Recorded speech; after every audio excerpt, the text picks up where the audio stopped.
దేవాతి దేవుడు పరమ తండ్రి మనలను అమితంగా ప్రేమించి ప్రేమనే హేతువు చేత ప్రియకుమారుడైన క్రీస్తుని ఈ లోకంలోనికి పంపించి ఆయన యొక్క శిలువ మరణ పునరుత్థానం ద్వారా మన పాపములన్నీ కూడా విమోచించి మనలను ప్రియ బిడ్డలుగా స్వీకరించాడు. కేవలము ప్రేమనే హేతువ చేత మాత్రమే. కాబట్టి 3వ దినాన శిలువ ధ్యాన కూడికలలో పరిశుద్ధాత్మ దేవుడు మనతో ఏమి మాట్లాడబోచున్నాడు.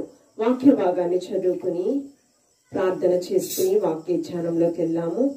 పేతురు గారు రాసినటువంటి మొదటి పత్రిక 3వ అధ్యాయము. పేతురు గారు రాసినటువంటి మొదటి పత్రిక 3వ అధ్యాయము 7వ వచనం చదువుకుందాము.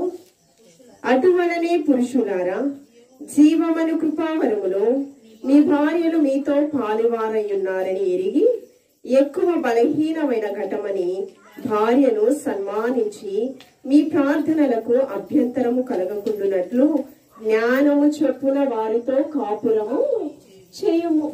జీవమనే కృపావరములో మీ భార్యలు అంటే పురుషులు ఆల్రెడీ జీవమనే కృపావరములో భాగస్థులై ఉన్నారు.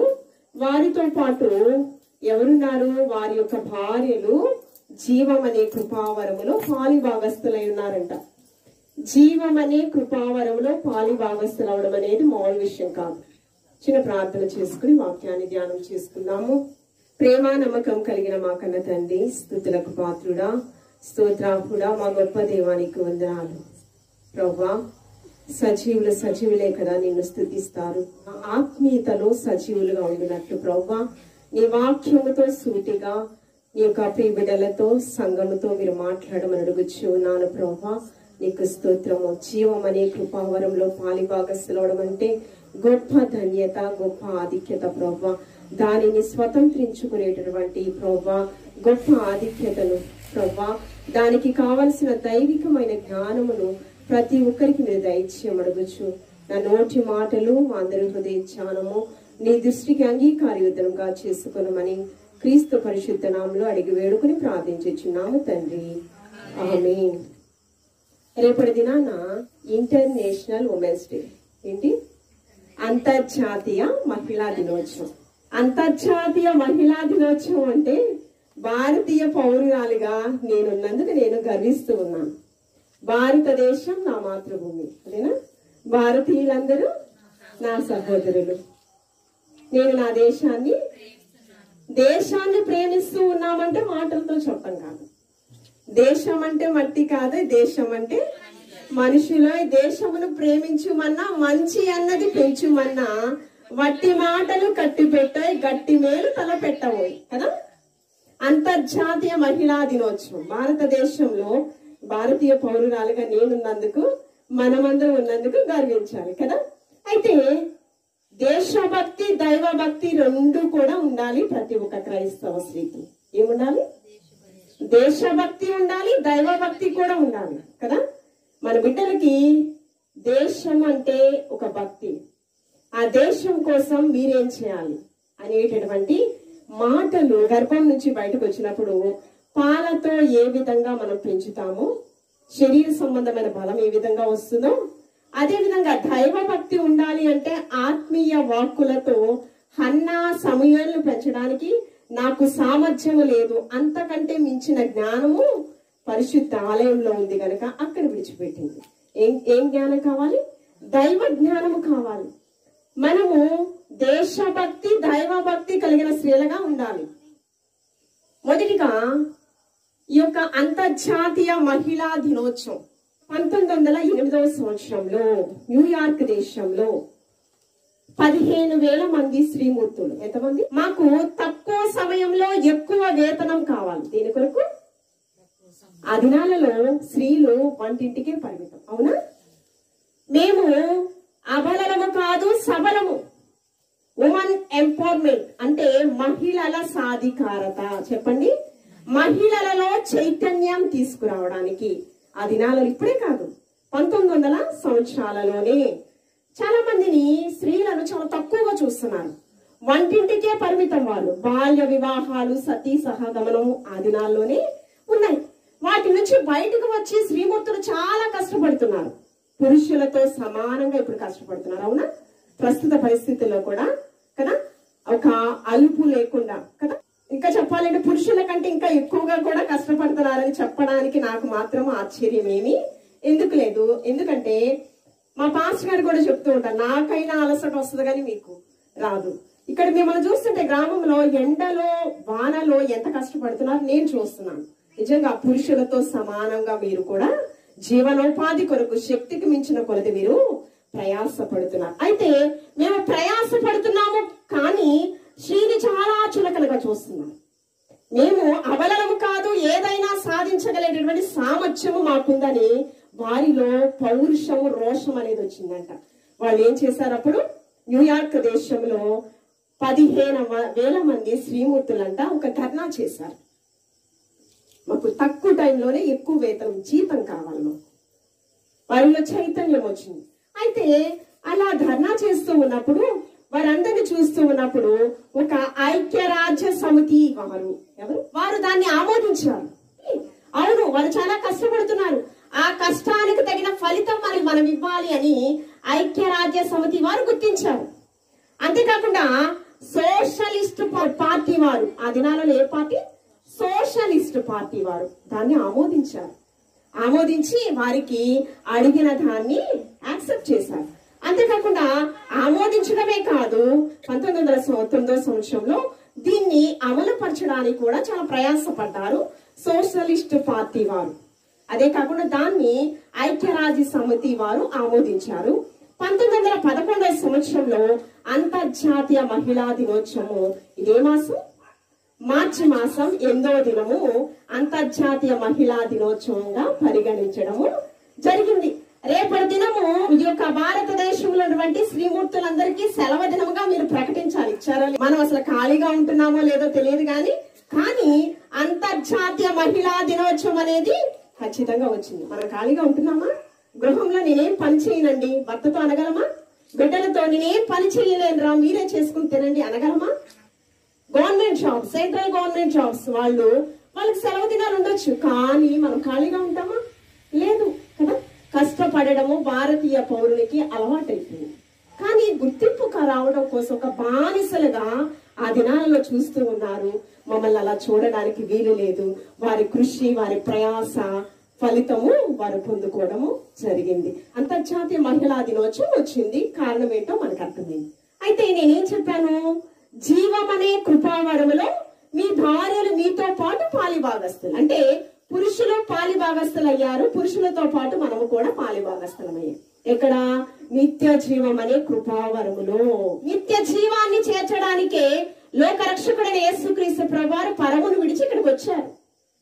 తనను తాను రిక్తునిగా చేసుకున్నారు. ఎలా రిక్తునిగా చేసుకుని ఉన్నారంటే సిలువ మరణం పొందినంతగా రిక్తునిగా చేసుకుని ఉన్నారు. భారతీయ పౌరులుగా దేశం కోసం మనం ఏదో ఒకటి చేయాలి. ఏ శ్రీమూర్తులు ఎవరైనా చేసిన వాళ్ళు ఉన్నారా? నీరా ఆర్య, పేరేంటి? నీరా ఆర్య. ఈమె మనం Indian first female freedom fighter. ఈమె భారతీయ స్వాతంత్ర్యం కోసము ప్రయాసపడినటువంటి మొట్టమొదటికి శ్రీమూర్తి ఈమె. Freedom fighters. ఆ దినాలలో మనం చూస్తూ ఉన్నప్పుడు బ్రిటిష్ దాసత్వం నుంచి మన దేశాన్ని, భారతదేశాన్ని విడిపించడానికి దానికి అనేక మంది ప్రయాసపడ్డారు. అనేక మంది పురుషులు ప్రయాసపడ్డారు. వారి జీవితాలను త్యాగం చేశారు. చెప్పాలి అంటే మహాత్మా గాంధీ జాతిపిత, అవునా, నెహ్రూ, అదే విధంగా సుభాష్ చంద్ర బోస్ గారు. ఎవరు? సుభాష్ చంద్ర. చాలా మంది వారి జీవితాలను త్యాగం చేశారు. అంతేకాకుండా శ్రీమూర్తులు కూడా వారి జీవితాలను త్యాగం చేశారు. వారిలో ఎవరున్నారంటే నీరా ఆర్య అనేటటువంటి శ్రీమూర్తి కూడా ఉంది. అయితే ఈ యొక్క భారతదేశం అంతా బ్రిటిష్ దాసత్వంలో ఉన్నప్పుడు సుభాష్ చంద్రబోస్ గారు చాలా ప్రయాసపడుతున్నారు. ఆ దాసత్వం నుంచి మన భారతదేశంని విడిపించడానికి చాలా ప్రయాసపడుతున్నారు. ఆ ప్రయాసలో ఆమె కూడా పాలిభాగస్తురాలుగా ఏ విధంగా అయింది అంటే, నీరా ఆర్య ఉత్తరప్రదేశ్ లో, పిల్లలు మీరే నేర్చుకోవాలి మా ఉత్తరప్రదేశ్ లో కల్కత్తాలో, ఎక్కడ? కల్కత్తాలో. అక్కడ బాగా ధనికుల కుటుంబంలో నీరా ఆర్య పుట్టింది. బిడ్డల్ని మనం ఏమి మాట్లాడితే వాళ్ళు దాన్నే అనుకరిస్తారు. కనకమ్మ తెలుగు మాట్లాడుతుంది, పిల్లలు హిందీ మాట్లాడతారా? లేదు కదా, తెలుగే మాట్లాడతారు. మనం తెలుగు భాష, మన భాష వాడుక భాష ఏంటి? తెలుగు భాష. దేశ భాషలందు తెలుగు లెస్స. అవునా? అవునా? మాట్లాడుతున్నారు కదా. అదే విధంగా వారి తల్లిదండ్రులు మాట్లాడుతూ ఉండుంటారు. ఏంటి మనకి బానిస బ్రతుకులు, బ్రిటిష్ దాసత్వం నుంచి ఎప్పుడు మనకు విడుదల దొరుకుతుందని మాట్లాడుకుని ఉంటూ ఉంటారు. అయితే ఆ మాటలు విన్న నీరా ఆర్య బాల్య వయసు నుంచి ఆమెలో రోషం వస్తుంది. నేను ఎలాగైనా ఈ యొక్క భారతదేశాన్ని రక్షించుటకు ఒక పాత్రగా నేను వాడబడాలి అని వారి యొక్క తల్లిదండ్రులు నడవడిక, వారి యొక్క మాటలు కావచ్చు, ఆమెలో బీజాన్ని నింపాయి. స్వాతంత్రం కోసం పోరాడుచున్నటువంటి వారు సుభాష్ చంద్రబోస్ గారు. ఎవరమ్మా? సుభాష్ చంద్రబోస్ గారు ప్రయాసపడుతున్నారు. ఈమెకి చాలా భాషలు కూడా వచ్చు. బెంగాలీ, ఇంగ్లీష్, హిందీ, చాలా మరాఠీ, చాలా భాషలు కూడా ఈమెకి వచ్చు. అన్ని భాషలలో పట్టు తను సాధించుకుంది. అన్ని భాషలు అంటే ఎక్కడికి వెళ్ళినా కూడా నేను ఆ భాష నేర్చుకోవాలి, వారితో మాట్లాడాలి. కానీ తన ఉద్దేశం ఏంటంటే మన గురి ఎలాగో పరలోకమై ఉన్నదో, మన గమ్యం ఎలాగో పరలోకమై ఉన్నదో, నేను మాత్రము ఎక్కడున్నా ఏ ప్రాంతంలో ఉన్నా ఆ ప్రాంతపు వారితో నేను మాట్లాడాలి. కానీ దేని గురించి మాట్లాడాలి? బ్రిటిష్ దాసత్వం నుంచి మా భారతదేశాన్ని రక్షించుటకు వారు దేనికోసం ప్రయాసపడుతున్నారు, ఆ భాషలన్నీ కూడా తను నేర్చుకోవడం అనేది జరుగుతూ ఉన్నది. తనకు వివాహ సమయమైంది. అయితే ఈ యొక్క బ్రిటిష్ వారి దగ్గర సిఐడి డిపార్ట్మెంట్ లో తన భర్త గారు వర్క్ చేస్తున్నారు. తన పేరు శ్రీకాంత్. నీరా ఆర్య భర్త పేరేంటి? శ్రీకాంత్. వర్క్ చేస్తున్నారు. ఎవరికి? బ్రిటిష్ వారి దగ్గర సిఐడి డిపార్ట్మెంట్ లో తను వర్క్ చేస్తున్నాడు. ఇప్పుడు వర్క్ చేసినప్పుడు ఆ గవర్నమెంట్ కే ఆయన పని చేయాలి కదా, బ్రిటిష్ గవర్నమెంట్ కే పని చేయాలి. లేదయ్యా ఇండియన్స్ కి నేను పని చేస్తానంటే అవుతుందా? భారతదేశానికి పని చేస్తానంటే అవుతుందా? ఆ ఉద్యోగం నుంచి తీసేస్తారు. ఎవరైతే ఈ యొక్క బ్రిటిష్ దాసత్వం నుంచి విడిపించడానికి, స్వాతంత్రం కోసం ఎవరైతే ప్రయాసపడుతున్నారో వారిని హతం చేయాలని ఒక తీర్మానం చేశారు. నీరా ఆర్యకు ఆ మాట తెలిసింది, ఆ వార్త. స్వాతంత్రం రావడానికి సమర యోధులు ప్రయాసపడుతున్నారు. వారిలో ఎవరున్నారు? సుభాష్ చంద్రబోస్ గారు ఉన్నారు. వారిని చంపడానికి నా భర్తే కారకుడవుతూ ఉన్నాడా?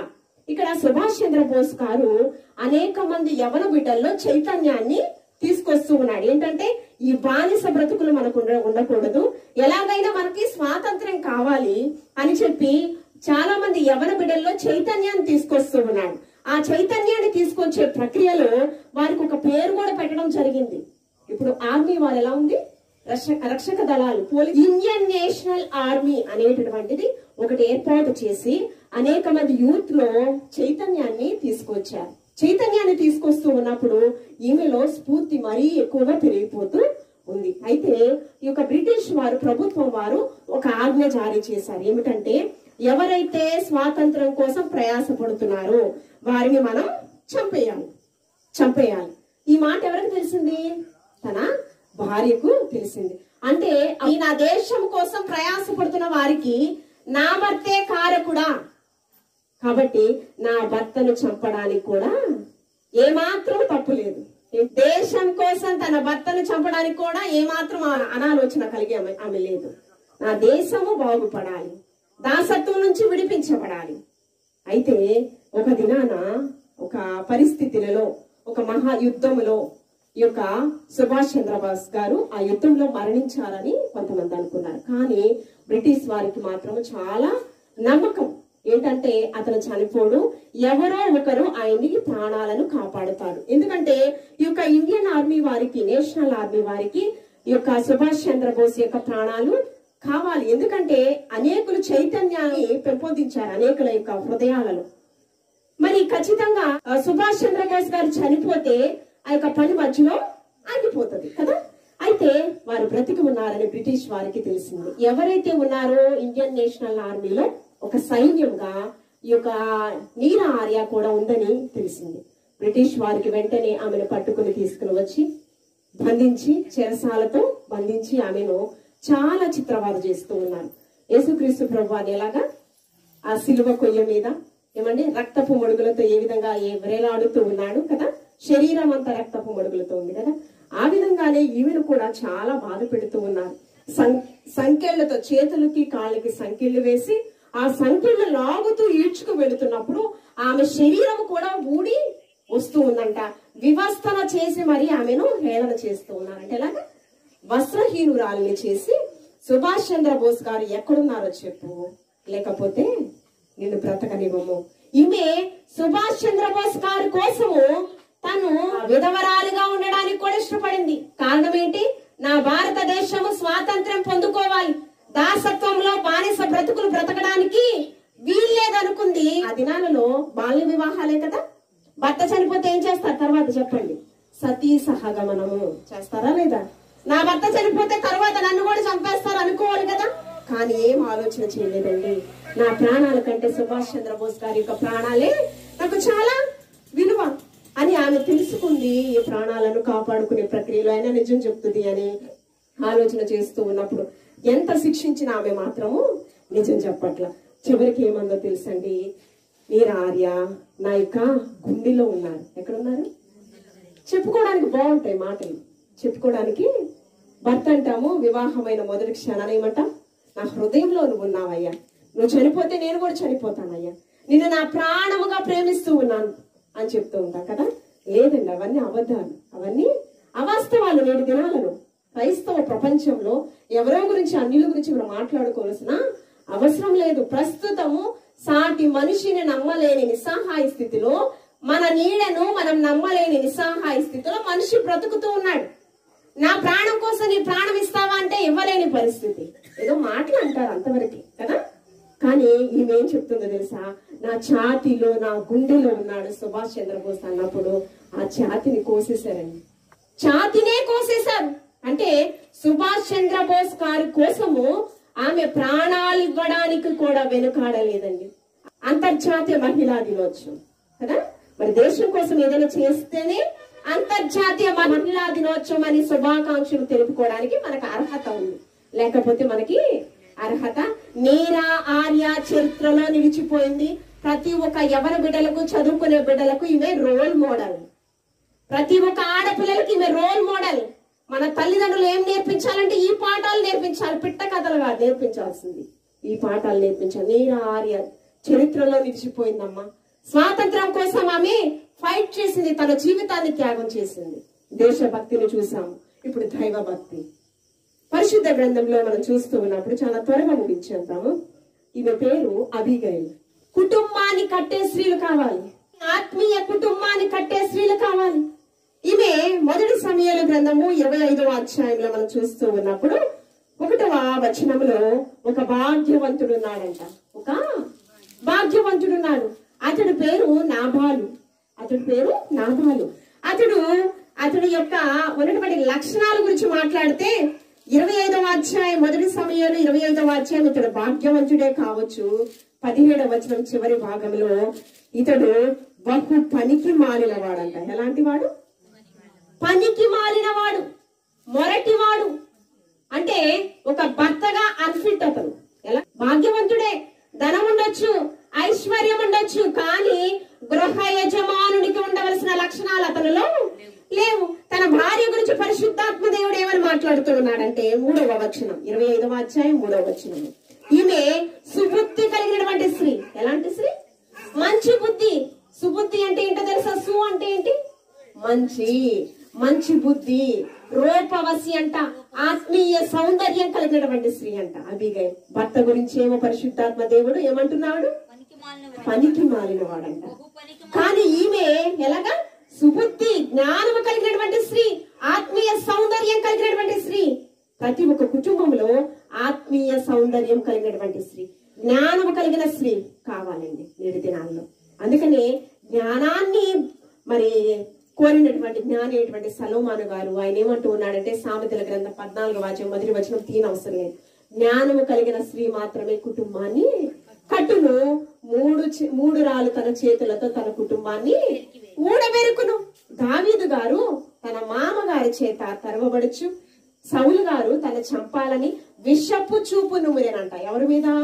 అల్లుడి మీద. ఎవరి మీద? మీకాలునిచ్చి కూతురునే ఒక అస్త్రంగా వాడుకున్నాడు. మీకాలు సౌలు 1000 కొలది, దావీదు 10,000 కొలది విజయాన్ని పొందాడని అసూయతో ఏం చేశాడట? విషపు చూపు నిమురుతూ అసూయతో సౌలు దావీదును చంపడానికి కూడా ఏమాత్రము వెనుకాడలేదు. అంతేకాదు తన కుమార్తెనిచ్చి వివాహం చేసి దావీదుకి మీకాలుతోనే చంపించాలని దురాలు. నేటి దినాలలో క్రైస్తవ కుటుంబాలలో ఇటువంటి వ్యక్తులు ఉన్నారండి. ఇటువంటి తన స్వార్థం కోసం బిడ్డల జీవితాలు పాడు చేసినటువంటి తల్లిదండ్రులు నేటి దినాల్లో ఉన్నారు. మనం అలా ఉండడానికి వీలులేదు. అయితే సౌలు తరుముచూ ఉన్నప్పుడు దావీదు పారిపోయాడు. తనతో పాటు 10 మంది పారిపోయారు. నేను ఒక కథలా చెప్తాను వినండి. 10 మంది పారిపోయారు. వారు వెలుచు ఉన్నప్పుడు మార్గమందు ధనవంతుడు భాగ్యవంతుడైన నాబాలు దగ్గర పని దొరికింది. ఏంటంటే కొన్ని వేల కొలది గొర్రెల మేకలకు ఆస్తిపరుడు నాబాలు కదా. సంవత్సరానికి ఒకసారి ఏంటంటే ఆ గొర్రెలు మేకల యొక్క వెంట్రుకలను కత్తిరిస్తారు. ఏం చేస్తారు? వేల కొలది గొర్రెలు కదా, మంచి పుష్టి కలిగినటువంటివి కదా. అయితే అవి వెంట్రుకలను కత్తిరించే సమయంలో ఈ వార్త ఎవరికి తెలిసింది? దావీదు గారికి, తనతో ఉన్నటువంటి 10 మంది పని వారికి తెలిసింది. అమ్మా ఇల్లమ్మ, అర్థమవుతుందా? 10 మంది పని వారికి తెలిసింది. తెలిస్తే ఏం చేశారో తెలుసండి? ఆ 10 మంది పనివారు, అయ్యా పని మాకు ఇప్పించండి. పనివారు వెళ్ళి అడిగారు. అయితే సూర్యోదయం మొదలుకొని సూర్యాస్తం వరకు ఒక్క గొర్రె కూడా తప్పిపోకుండా వాటిని కాపు కాస్తూ ఉన్నారండి. ఎవరు? దావీదుతో ఉన్నటువంటి 10 మంది పనివారు.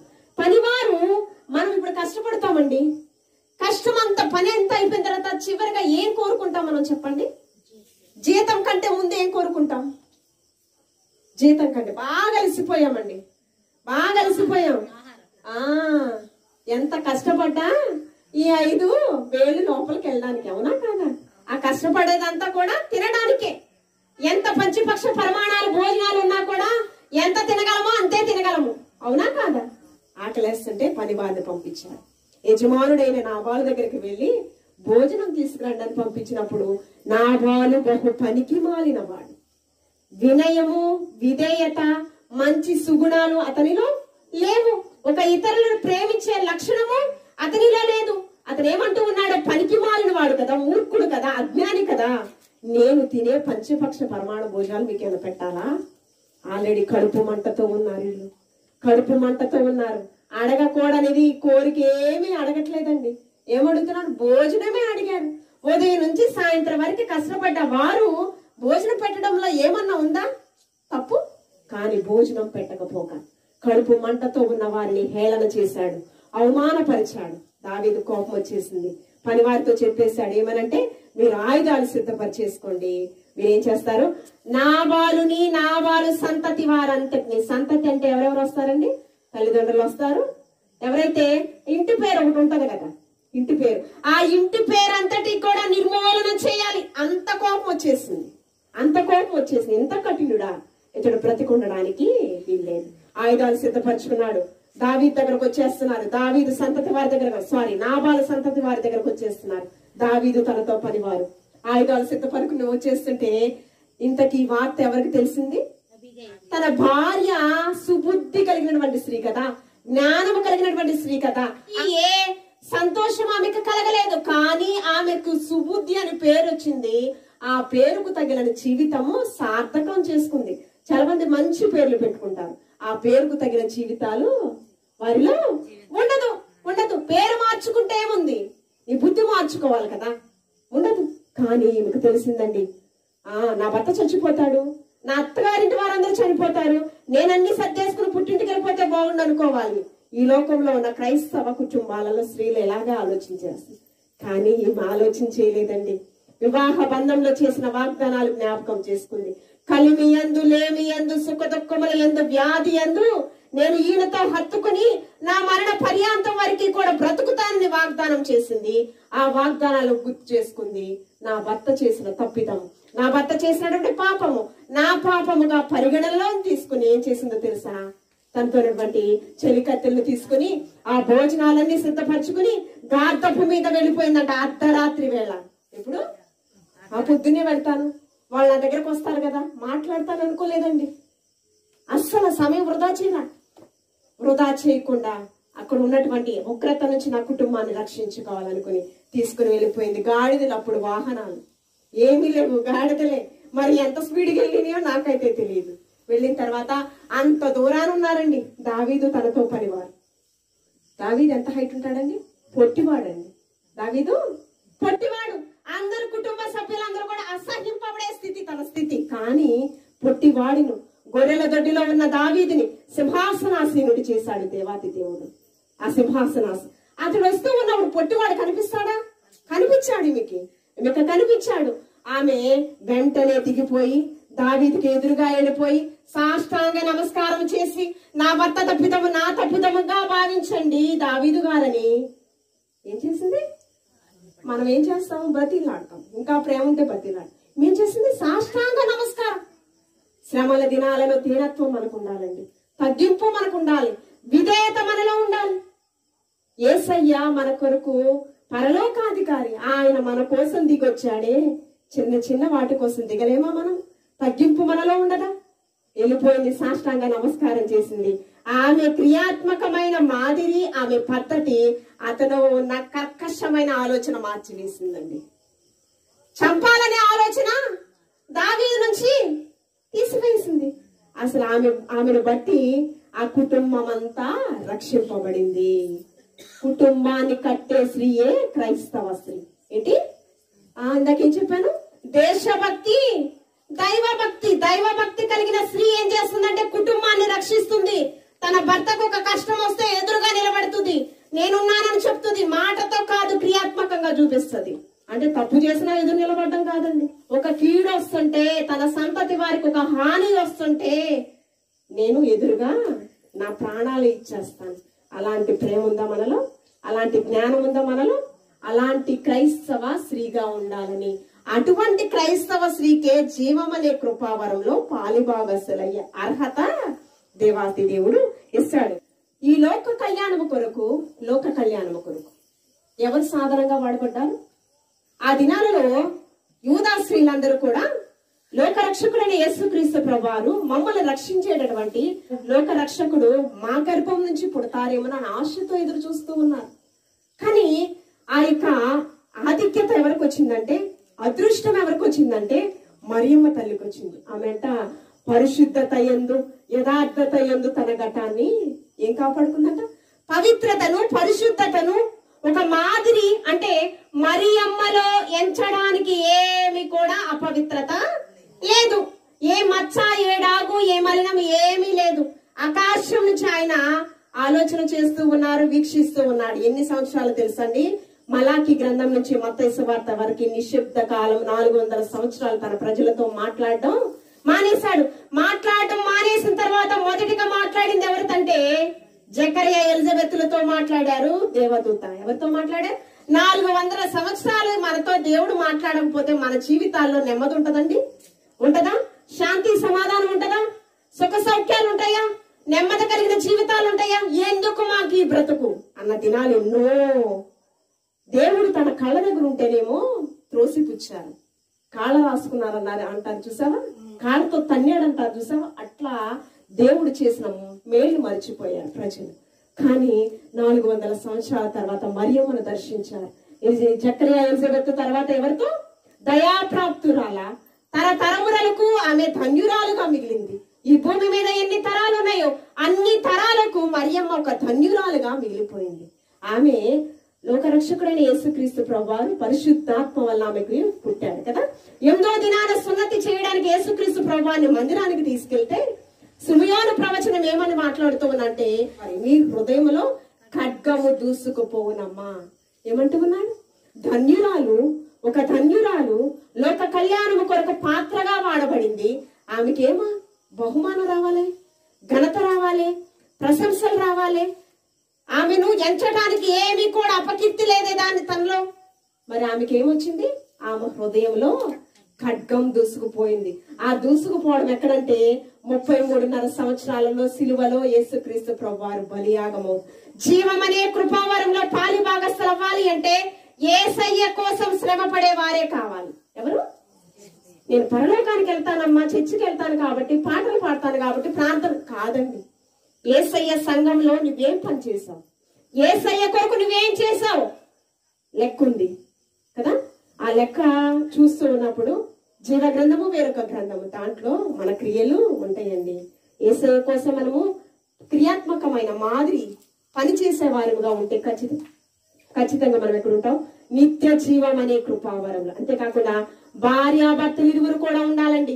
అకుల్లా ప్రిస్కిల్లా రోమిలకు రాసిన పత్రిక చివరిగా ఒక మాట, రోమిలకు రాసిన పత్రిక 16వ అధ్యాయం 3-4 వచనాలలో పౌలు గారు 14 సంఘములను స్థాపించాడు. ఎన్ని సంఘాలు? 14 సంఘాలు స్థాపించాడు. ఆ 14 సంఘాలు స్థాపించడంలో ఇక్కడ సంఘ పరిచర్యలో అనేక మంది తోడ్పాటుగా ఉన్నారు. ఆ 16వ అధ్యాయము 3-4 వచనాల్లో నా జత పనివారైన ప్రిస్కిల్లా అకులాకును రోమా సంఘం అంతా కూడా వందనాలు చెప్పాలంట. ఏ సంఘము? ప్రిస్కిల్లా అకులాకు నా జత పనివారు, నాతో పాటు పరిచర్యలో క్రీస్తు శిలువ సువార్తను ప్రకటించే ప్రక్రియలో ప్రయాసపడినటువంటి దంపతులంట. మనమున్నామా? దంపతులుగా మనమున్నామా? ఇక నుంచి ఉండాలండి. ఈ 2025 సంవత్సరంలో నీవు బ్రతికి ఉన్నావంటే దేవుని ఉచితమైన కృప. బ్రతికి ఉన్నామంటే నీ కృప, జీవిస్తున్నామంటే నీ కృప. ఏమండి? యేసయ్య కృప. ఎంతో మంది గొప్ప గొప్ప వ్యక్తులు మరణించారండి. ఏముందండి? మన బ్రతికి ఉండడానికి మంచి లక్షణం ఉచితమైన కృప. కాబట్టి భార్యాభర్తలు ఏంటండి? పౌలు గారి ప్రాణాలను కాపాడుట కంట అకులా ప్రిస్కిల్లా ప్రాణాలు ఇవ్వటకు కూడా వెనకాడలేదంట. కింద వచ్చిన ఏంటి? జత పనివారు. ఆ దినాలలో సువార్త ప్రకటన చేయడం ఒక ముళ్ళ బాట, చాలా కష్టతరము. సువార్త ప్రకటించే వారిని చెరసాలకు తీసుకెళ్లిపోతున్నారు. అనేక శ్రమలలో రంపముతో కోయబడినటువంటి పరిస్థితి. నిజమేనండి. హతసాక్షులు అయిపోయారు అపోస్తులు, శిరచ్ఛేదనం చేయబడ్డారు అపోస్తులు. ఇప్పుడు కూడా చాలా మంది రంపపు కోత వంటి మాటలు పొందుకుంటున్నారు దైవజనులు. ఏంటి?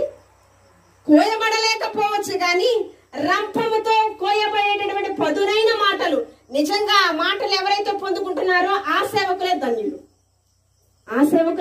నేను సంతోషిస్తున్నాను. అలాగా ఎవరైతే శ్రమల కొలిమిలో కాల్చబడతారో ఆ దైవజనులే నిజమైన దైవజనులు. అంతటిని కుటుంబాన్ని విడిచిపెట్టి, వారి సమస్తాన్ని విడిచిపెట్టి వచ్చిన వారే నిజమైన దైవజనులు. నిజంగా సంఘములో ఉన్నటువంటి వారిని చెదరబెట్టి, సంఘంలో ఉన్నటువంటి వారిని ఆకర్షించుకుని వారి సంఘంలోకి లాక్కునే వాళ్ళు నిజమైన దైవజనులు కాదండి. నీ సంఘం కోసం ఎవరు కష్టపడ్డారు, ఎవరు ఎంత త్యాగం చేశారో మీకు తెలుసు. బండరాతి హృదయాలను మెత్త హృదయంగా మార్చేటట్టు కఠినమైన మనస్సులు మనం మార్చుకోవాలి. 2025 సంవత్సరంలో జీవం అనే కృపావరంలో పాలి భాగస్థులు అవ్వాలి అంటే అకులా ప్రిస్కిల్లా వలె దంపతులుగా ఉండాలి. ఎవరైతే ఉన్నారో దంపతులు వారందరూ కూడా ఒక హెచ్చరిక. మేము దంపతులుగా వర్ధిల్లామంటే దేవుని పరిచర్యలో మీరు ఉండాలండి, వినియోగించుకోవాలి. ఎవరైనా విధవరాలుగా ఉండడానికి ఇష్టపడతారు? నిజంగా నీ భర్తతో నీతో ఇంకా ఆ సహకారులుగా ఆ దాంపత్య జీవితాన్ని వర్ధిల్లింప చేస్తూ ఉన్నాడంటే దేవుని కాపుదల. ఏంటి? నీలో జీవము, నీలో శక్తి అంతా కూడా శక్తిహీనత నీకు వస్తుంది. అందుకని నా భర్తకు నేను సేవ చేయడానికి నన్ను పెట్టాడు అనుకుంటున్నాడా? మీరు నీ భర్తకు సేవ చేయడానికి కాదు నువ్వు ఉంది, నీ భార్యకు సేవ చేయడానికి కాదు నువ్వు ఉంది. నిన్ను ఏర్పాటు చేసింది దేనికంటే దేవుని పనిలో పాలి భాగస్థులు అవడానికి. మీ బిడ్డల కోసం, మీకోసం, మీ స్వార్థపు జీవితాలు అలా ఉండకూడదండి. జీవం అనే కృపావరంలో పాలి భాగస్థులు అంటే ఏం చేయాలి? రాజు బ్రదరు, సౌభాగ్యమ గారు దేవుని పనిలో ఉండాలి. ఈ మామగారు, ఆ తాతగారు దేవుని పనిలో ఉండాలి. కనకమ్మ, ఆ బ్రదర్ గారు దేవుని పనిలో ఉండాలి. ఇదిగో సిస్టర్ గారు, ఆ బ్రదర్ గారు దేవుని పనిలో ఉండాలి. దేవుని పనిలో లేకపోతేనమ్మా వృధా మన జీవితాలు. కాబట్టి నిత్య జీవం అనే కృపావరములో పాలి భాగస్థులం. అంతర్జాతీయ మహిళా దినోత్సవం కదా. దేశభక్తి కలిగి నీర ఆర్య బ్రతికింది, చరిత్రలో నిలిచిపోయింది కదా. కుటుంబం కొరకు తన జీవితాన్ని త్యాగం చేసింది అబీగయీలు కదా. సంఘ పరిచర్య కోసం వారి జీవితాలను, ప్రాణాలను సహితం పణంగా పెట్టారు అకులా ప్రిస్కిల్లా. మరి నువ్వేం చేసావు? నీకెందుకు ఇవ్వాలి పరలోకం? ఈ రోజు వెళ్ళి పడుకునేటప్పుడు ఆలోచన చేసుకోండి. నాకు పరలోకం వస్తుందా, నరకం వస్తుందా? నరకం వస్తే నా గతి ఏంటో ఆలోచన చేసుకుని మీరు పడుకోండి కదా. అలాగా మనం కూడా నిజమైన దేశభక్తి, నిజమైన దైవభక్తి కలిగి క్రీస్తు కృపావరంలో పాలి భాగస్థులం అవ్వాలని మరి ప్రసన్న సిస్టరు, శ్యామ్ బ్రదర్ గారు పరిచర్యలో పాలి భాగస్థులుగా ఉంటున్నారు సమర్పణతో. మరి వారి కుటుంబం అంతా కూడా ఇంకా రానున్న దినాల్లో పరిచర్యలో వాడబడాలని, ఇక్కడున్న ప్రతి ఒక్కరు కూడా పరిచర్యలో తాతగారితో సహా, ముసలమ్మ మామలతో సహా అందరూ కూడా పరిచర్యలో వాడబడాలి. పరిచర్యను ప్రోత్సాహపరిచేవారు కొండల బ్రదర్ కావచ్చు, మరి ఎవరైతే ఉన్నారో అందరూ కూడా సంఘంలో చిన్న బిడ్డలతో సహా మీరందరూ కూడా దేవాతి దేవునికి విలువైన పాత్రలు మీరు. కాబట్టి దేవాతి దేవుడు ఇచ్చినటువంటి మనకిచ్చినటువంటి తలాంతులను సద్వినియోగపరుచుకున్నాము. దేవుని యొక్క రాజ్య స్థాపన కొరకు మనము ప్రయాసపడదాం. సిస్టర్ గారు ముందుకు వచ్చి ప్రార్థన చేస్తారు. పరలోక ప్రార్థన ఆశీర్వాదంతో మనం ముగించుకుందాం. నేనే చేయను. పరిశుద్ధుడా, ప్రేమమయుడా, నీ బంగారు పాదముకు వేలాది వందనాలు. అవును ప్రభువా, జీవమనే కృపావరంలో పాలు భాగస్థులు అవడానికి గొప్ప యోగ్యతను మాకు దయచేస్తావు. ఏ యోగ్యత లేని వారము ప్రభువా, ఎక్కడ ఉన్నటువంటి వారితో నువ్వు మాట్లాడిన విధమును బట్టి వందనాలు ప్రభువా. ఈ స్వరము ఎంతవరకు వినబడి ఉన్నదో ప్రతి ఒక్కరితో నువ్వు మాట్లాడిన దేవా నీకు వందనాలు ప్రభువా. వాక్యమయ్యున్న దేవా, వాక్యము ఖడ్గం వంటిది ప్రభువా నీకు స్తోత్రం. ప్రతి ఒక్క హృదయాన్ని మీరు తాకినందుకు వందనాలు ప్రభువా నీకు స్తోత్రం.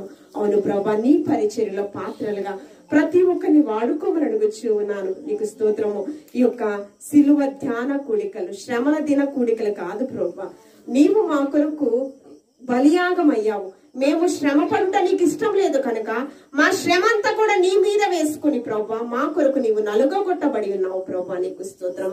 నీవిచ్చినటువంటి అర్హతను, నీవిచ్చినటువంటి రక్షణను చాలా జాగ్రత్తగా కాపాడుకుంటూ ప్రభువా పాప క్షమాపణ పశ్చాత్తాపం కలిగినటువంటి హృదయాలు ఇక్కడ ఉన్న ప్రతి ఒక్కరికి దయచేయండి. మరి ముఖ్యంగా ప్రభువా ప్రసన్న సిస్టర్ శ్యామ్ బ్రదర్ని మీరు దీవించండి, ఆశీర్వదింపచేయండి. వారి పరిచర్యలో పాత్రలుగా మీరు వాడుకుంటున్న విధమును బట్టి వందనాలు. రెట్టింపు ఆశీర్వాదానికి యోగ్యులుగా విరించమని వారి హృదయవాంఛను మీరు నెరవేర్చండి. గర్భఫలాన్ని మీరు అనుగ్రహింపచేయండి. నూతన సంవత్సరంలో నూతన ఆశీర్వాదాలతో మీరు నింపమని అడుగుచూ ఉన్నాను ప్రభువా నీకు స్తోత్రం. పరిశుద్ధుడా, ఆశ్చర్యమైన కార్యం మీరు పట్ల మీరు జరిగించమని అడుగుచూ ఉన్నాను ప్రభువా నీకు స్తోత్రం. ఇక్కడ ఉన్న ప్రతి ఒక్కరిని మీరు దీవించండి, ఆశీర్వదింపచేయండి. గ్రామంలో ఉన్న ప్రతి ఒక్క కుటుంబాన్ని మీరు దీవించండి, ఆశీర్వదింపచేయండి. మరి ముఖ్యంగా ఈ కుటుంబాన్ని మీరు ఆశీర్వదింపచేసి భూ సంబంధమైన పరలోక సంబంధమైన ఆశీర్వాదాలకు యోగ్యులుగా విరించమని క్రీస్తు పరిశుద్ధ నామంలో అడిగి వేడుకుని ప్రార్థించుచున్నాము తండ్రి, ఆమేన్. పరలోకమందున మా తండ్రి, నీ నామము పరిశుద్ధపరచబడును గాక, నీ రాజ్యం మాకొచ్చును గాక, నీ చిత్తం పరలోకమందు నెరవేర్చినట్లు భూమి యందును నెరవేరును గాక. మాకు కావలసిన ఆహారం నేడు మాకు దయచేయము. మా రుణస్థులు మేము క్షమించిన ప్రకారము మా రుణములు మీరు క్షమించుడు. మమ్మల్ని శోధనకి తాకీడు నుంచి తప్పించండి. ఎందుకంటే రాజ్యము, బలము, మహిమ నిరంతరము నీవైనావు తండ్రి, ఆమేన్. తండ్రి, కుమార, పరిశుద్ధాత్మ త్రియేక దేవుని మెండు దీవెనలు ఇప్పుడు ఎల్లప్పుడూ సదాకాలం కుమారాంటి గారి వారి బిడ్డలకు, మరి ముఖ్యంగా ప్రసన్న సిస్టర్ శ్యామ్ బ్రదర్ కి, అదేవిధంగా వారి యొక్క చెల్లి గారి కుటుంబానికి, బ్రదర్ యొక్క కుటుంబానికి, వారి సంపూర్ణ కుటుంబంపై, ఎక్కడున్న ప్రతి ఒక్కరు వారి వారి కుటుంబాలపై, గ్రామంలో ఉన్న ప్రతి ఒక్కరు వారి వారి కుటుంబాలపై, సకల పరిశుద్ధులపై సదాకాలం నిలిచి తోడైండును గాక. ఆమేన్, ఆమేన్. అందరికీ వందనాలమ్మా. దేవాది దేవుడు మీ కుటుంబాన్ని బహుగా దీవించును గాక. ఆమేన్.